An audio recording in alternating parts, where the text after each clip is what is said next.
Good evening, church. It's really a great honor to be back and sharing God's word with you. Shirley, thanks Eva for the introduction.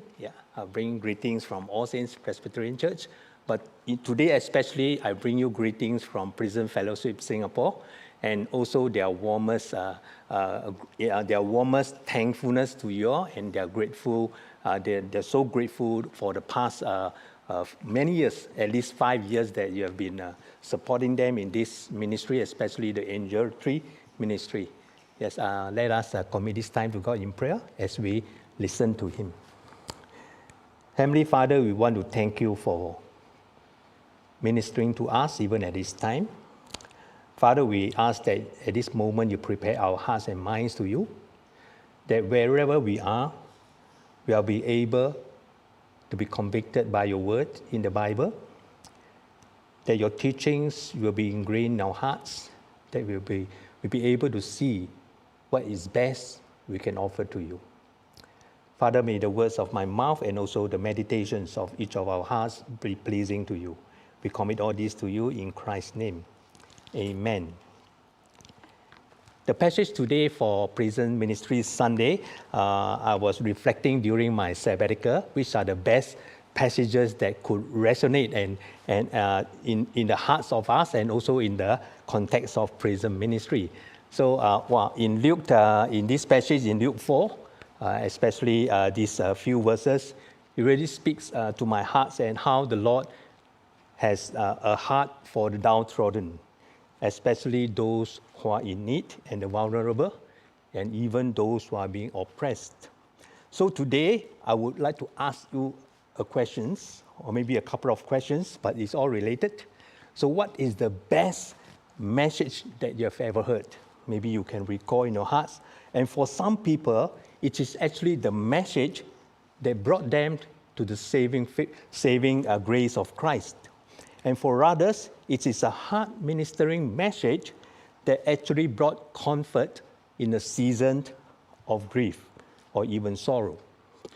And for others, it might be a clear guidance when they are being in a moment of predicament, in a moment of challenges, that making decisions is not easy. And still others, it will be a convicting message that actually brought them back to God after they realized they've wandered afar from God. So today we will look at the message that Jesus actually shared, a very short message after he read the scriptures that he preached in his own hometown, as recorded in Luke chapter 4. And from that message, it brings great convictions, not only to the people, but actually to the ministry of Jesus Christ. And being dedicated as Prison Sunday today, let us be enriched and even ministered and subsequently spurred us to greater passion to have a heart for Christ and in turn have a heart for the people around us. So let us look at the first point of today's message. It is the Holy Spirit's anointing. So here we see that the Gospel according to Luke, he mentions the work of the Holy Spirit, if you can recall, at Jesus' conception, during his circumcision in chapter 2, where the Holy Spirit came upon Simeon and revealed to him the Lord Jesus Christ. And next, at Jesus' baptism, while the Holy Spirit actually descended upon him like a dove, and also later led him into the desert at which he was tempted. So in our passage today, Jesus will make a significant declaration about the meaning of the Spirit ministry in his life especially. And where verses 14 and 15 tells us that after being tempted in the desert, Jesus returned in the power of the Spirit to Galilee, and news about him spread through the whole countryside. And he taught in the synagogue, and everyone praised him. So we can infer actually from the text that Jesus was recognized as a bona fide preacher or a rabbi. For that, at that time, they will call someone who is a teacher a rabbi. So to be recognized as a rabbi was to hold great honor, a great position of honor. And so Jesus is actually accorded all of the rabbis' honor and respect in the synagogue, and given the opportunity to read the scriptures and to share a message. So we do not know how many weeks or months Jesus spent teaching his way through Galilee, and eventually went home to Nazareth, where Luke recorded this remarkable incident in some detail. Let us look at verses 16 and to the first part of verse 18.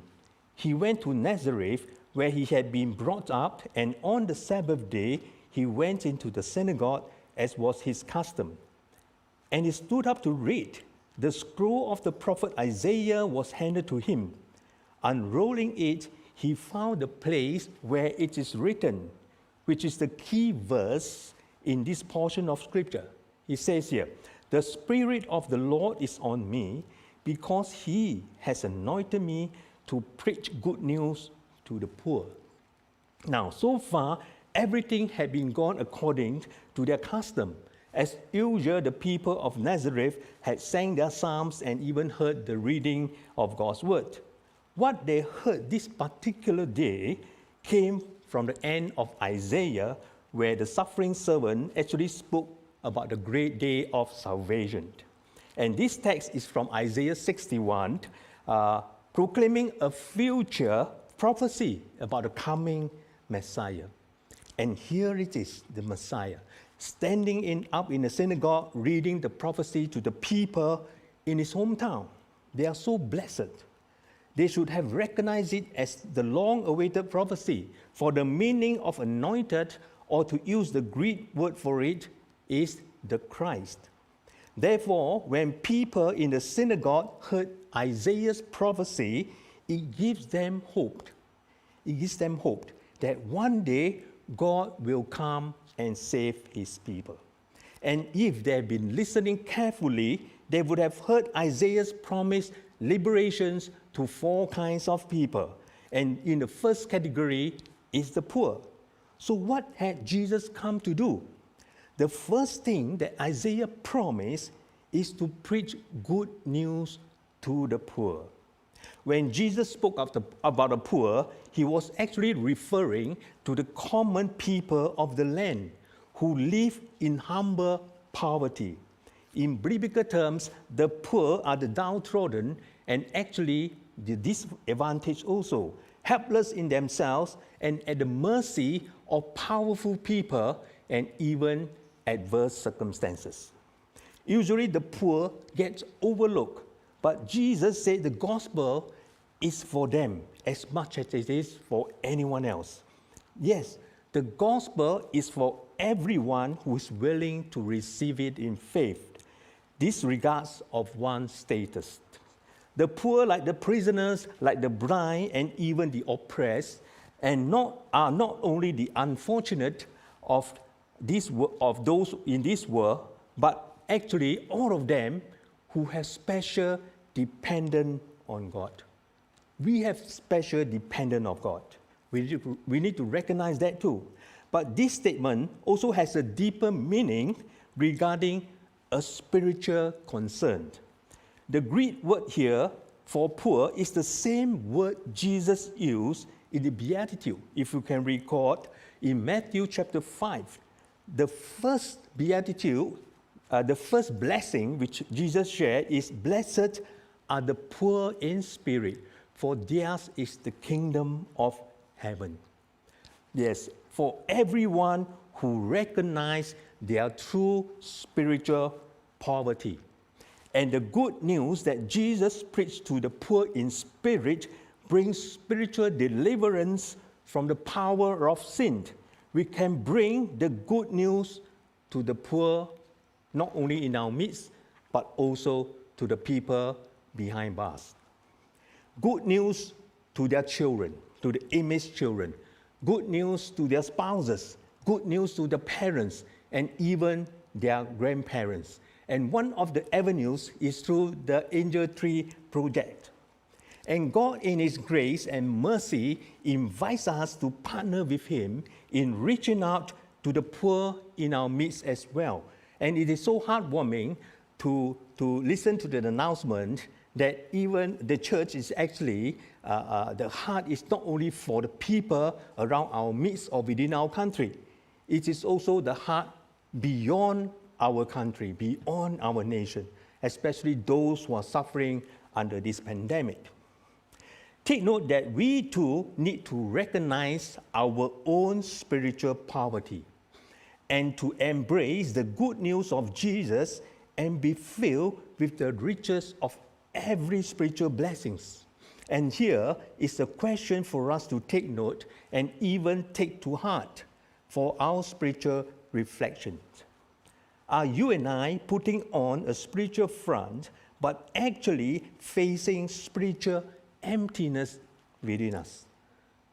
Our spiritual journey sometimes will come to this particular challenging moment where we become very dry. People say, wow, my spiritual life is very dry. So remember, when you feel very dry or very poor in your spirit, come to Jesus. The next point we have here is the Spirit sending, proclaiming freedom for the prisoners and even recovery sight of the blind, release the oppressed. Now, as we come to this part of the message, the attribute of God's compassioning heart actually spring forth to those who are being held captives, those who are blind and oppressed. Therefore, he declared a proclamation of the Lord's favor, the year of the Lord's favor. And verse 18, second part of 18 to 19 says here, he has sent me to proclaim freedom for the prisoners and recovery sight for the blind, to release the oppressed, to proclaim the year of the Lord's favor. The key word in these verses is the word proclaim, which occurs actually twice according to the NIV 1984 translation. And here, Jesus was sent to proclaim freedom for the prisoners. Now, the word Jesus used for prisoners refer originally to prisoners captured in time of war. In the context of Leviticus and even Isaiah, it also included people who sold themselves into slavery. And if Jesus meant to free prisoners only in this literal sense, then he would have a rather, what we call that, narrow agenda, I would say, narrow agenda with little relevance to the people of Nazareth, his hometown. Thus, the word, I would say, has a wider meaning. And the key word here is freedom, or in other translation, liberty or release, depending on which translation we're looking at. So the same word is actually used again and again, especially in the end of the verse, where Jesus proclaims release for those who are oppressed. And the noun in Greek, it calls emphasis, means release, discharge, setting free. And when I look further, it even includes forgiveness. When I look at forgiveness in this translation or interpretation, actually I was surprised. How come the release can be related to forgiveness? So I do a little bit like reading on it. So Luke typically actually use the various forms of this verse to mean forgiveness. And thus Jesus was referring to the most liberating sense of all, which is forgiveness from guilt through the forgiveness of sins. In other words, for the prisoners, it would mean having a second chance in life. Not only able to forgive their guilt, but forgive their sins. Why so? Because our sins are actually our guilt that paralyze us, that paralyze the prisoners, to the extent that we find no hope of starting life afresh. Just as some hardcore prisoners and even drug addicts who have given up hope to a fresh new start in life. So when God offers second chances to those gripped by the cycle of crime, by the cycle of addiction, and subsequently the cycle of imprisonment, God also extends his grace of forgiveness, and hence healing their bitterness as well as freeing them from every guilt that has driven them to losing hope of being able to live a better life. For there is no greater captivity than bondage to sin. Just as a writer expressed in the following, let me read to you. It imprisons the mind, it enslaves the heart, and incarcerates the soul. Similarly, the word prisoners has a spiritual applications. Now, no prisoners were attached to the congregation in Nazareth, not like Hope, ex-prisoners attached to okay? But the word broadly includes many forms of spiritual bondages. Bondages to materialism of any forms, bondage to sexuality, to hatred, or even bondage to Satan's alluring scheme. What the inmates needed, I would say, most in Changi prison is not a physical freedom from imprisonment. I would say more so a spiritual freedom in Christ that could break the chains of imprisonment. For them, this is really what they needed. They can actually put a stop to every addiction and in turn truly offers a fresh new beginning to them. And this is true freedom. Now, the Bible that Prison Fellowship Singapore offers to inmates who attend Christian counselings or chapel services have the title called Freedom on the Inside. So freedom from whatever that shackled the inner person from finding new meaning and even purpose in life. We can be partakers of this ministry to help bring about freedom from within so that the prisoners can truly experience physical freedom in a more meaningful and purposeful way.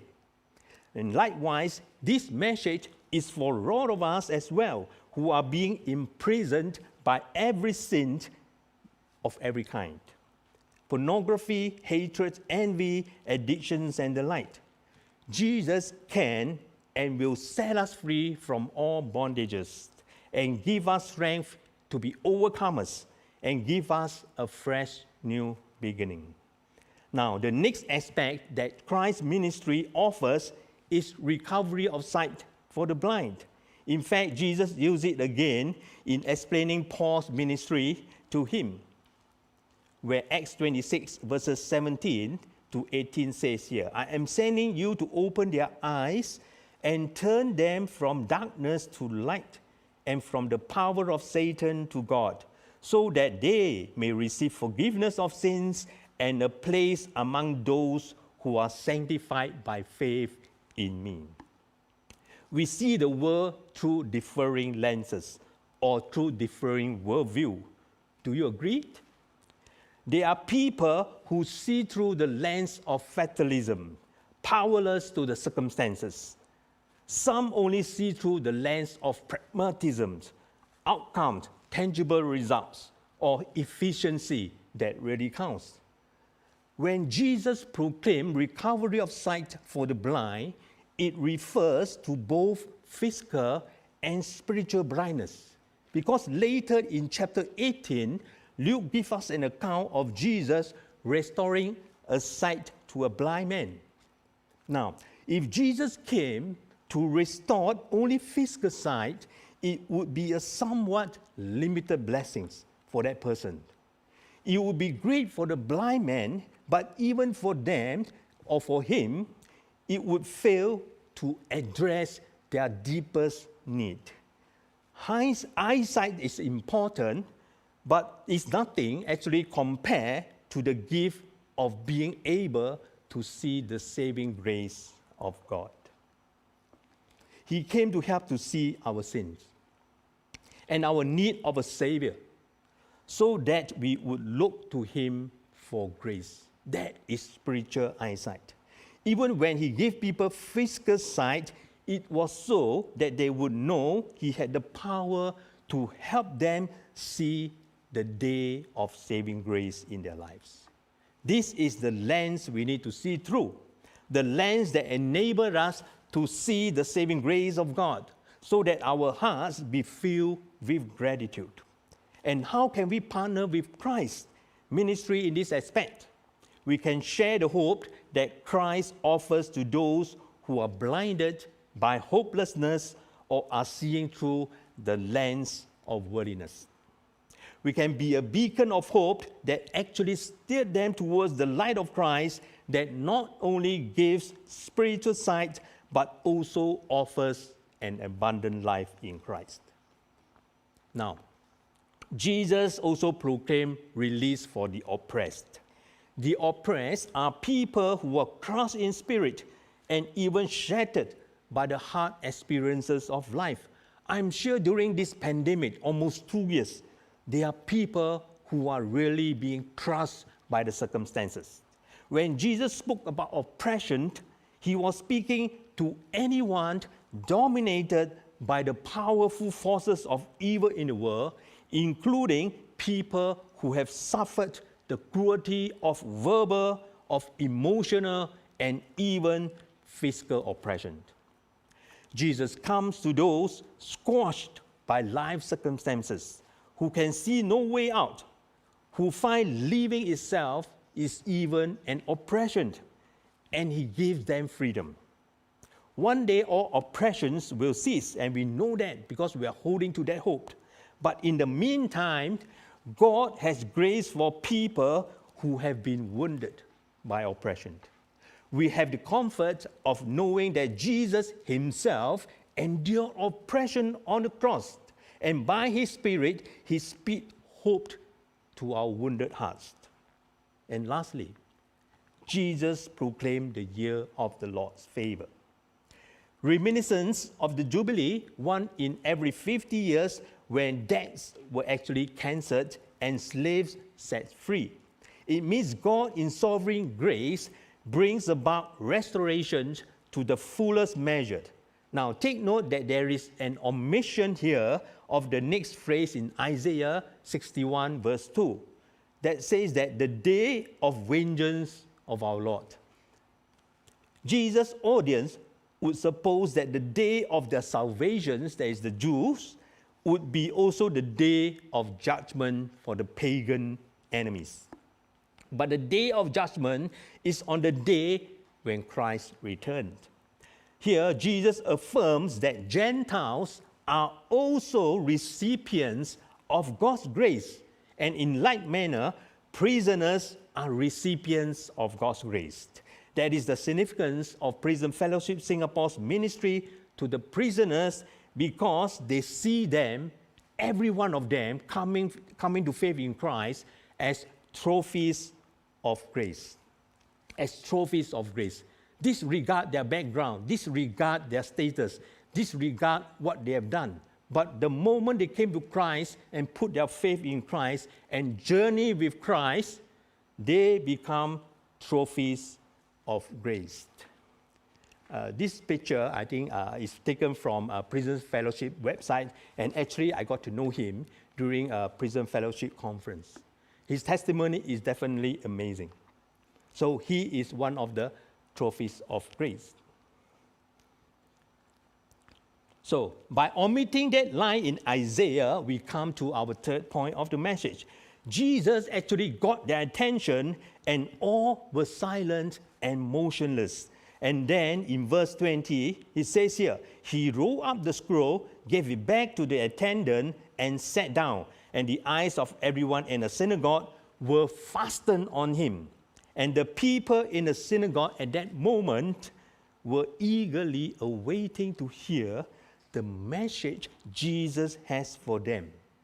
They were waiting in eager expectation what was the message to be delivered to them. And let's hear it in verse 21. Jesus said to them, "Today this scripture is fulfilled in your hearing." What a powerful message. The message of fulfillment. Jesus was announcing the fulfillment of Isaiah's prophecy. The anointed one, the Messiah, the Christ had come, and the suffering servant had arrived, bringing salvation, and with him came the fulfillment of Isaiah's prophecies of the Lord's ministry. good news to the poor, freedom for the captives, sight for the blind, liberty for the oppressed. And here is the year of the Lord's favor. It announces the fulfillment of God's gracious work on that day and continues on today till the Lord's return. And Jesus said, today this scripture is fulfilled. Now, this description of what had been fulfilled that day contains a profound spiritual lessons, I would say. Like the people of Nazareth at Jesus' hometown, we need to look to Jesus and fasten our eyes on him, just as the people did, to hear the fulfillment of his word in our life, not just a proclamation of the words in the Bible, but how did it fulfill in each of our lives, to the day in the day of our needs. From Monday to Sunday, I would say, Christian volunteers are faithfully going into the prisons to conduct Bible studies, chapel service, and for some, even one-on-one counseling. Even though it is 7 days, it is always today for the counselor when they went in. It is always today because they want to see the hope that the prisoners are hoping to find is the fulfillment of God's holy word in their lives. In like manner, each time we encounter the ministering of God's word and in turn response to the spoken word or the given word of God, it is the fulfillment of God's words in our hearing. Now, most prisoners or ex-offenders, especially the hardened criminals, feel that they are broken by their failures of not able to have a fresh new start after being released. I also had this fear in 2009, before my release in November. The fear is so real to them, and the fear is also real to their loved ones. The loved ones also feared for them. So the fear of not being accepted, and hence the fear of rejection. The fear of letting go the past, and hence moving forward is difficult. Jesus' proclamation of the fulfillment in Isaiah's prophecy is the assurance of having a fresh new beginning in life to anyone who needed it, even the prisoners. The good news that Jesus brings is for all of poverty in life and in spirit to respond to God's message of hope. The good news that Jesus brings is for us in our bondage, not only for them, but also for us. What sins are keeping us captives? Sometimes we need to reflect on it. What guilt is enslaving our souls? And Jesus would come to set us free if we were to commit to him. And the good news that Jesus brings is for us in our blindness. Do you agree that sin is the worst leading cause of blindness, especially spiritual blindness? It blinds us to the scriptures sometimes. It blinds us to even to see the sin in ourselves. It even blinds us to the power of our Savior to save and to help us overcome, to give us a new start in life, and to be able to see what is possible in God. Now, the good news that Jesus brings is for us in our oppressions. He is our strong protector, and by his grace, we are safe and comforted whenever we run to him. Now, the good news that saved and gave us life anew is the good news that other people needed. There are so many people around us that needed to hear the good news. And the same Spirit that anointed Jesus has been poured out on us. What the blessings has been poured out to each of us. And now we are called to proclaim the good news of Jesus Christ to the people around us who are just as needy as us. Just as needy as us. Like Jesus, we are called to care for people's physical needs as well as their spiritual well-being. That's why in a church we are together. We are family. We need to walk with one another. We need to encourage one another because we all know that there is moment where we are needy, either in our physical or in our spiritual life. And this means meeting the material needs of the poor. It means visiting the captives in prison if we are called to, and it means helping the blind and people with other disabilities, not only the blind. And it means comforting those who suffered abuse, comforting those who are being oppressed by life. And it means also sharing the gospel, which is our testimony. When will that be? Remember, it is always, when will that be? It is always today. For us, it is always today.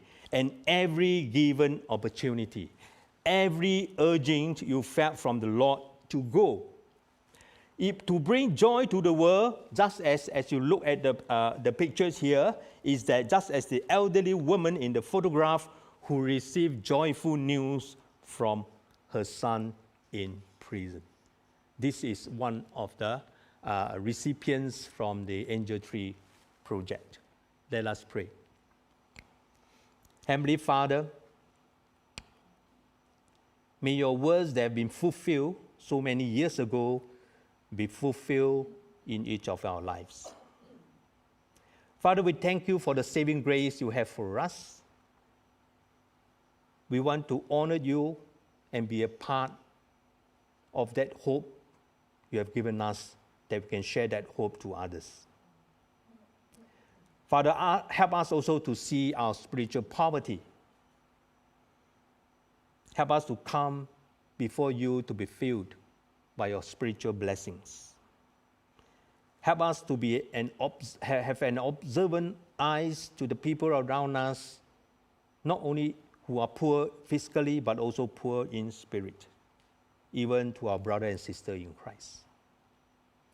Help us to see those who are oppressed, and in what ways we can be a comfort to them. Father, we also want to proclaim the year of the Lord's favor. Give us the courage wherever there's opportunity. Spur in us a heart that really want to serve you in a very special ways, in small ways and great ways, where we could live out your grace and your work in our lives. Father, we commit this to you in Jesus' name. Amen.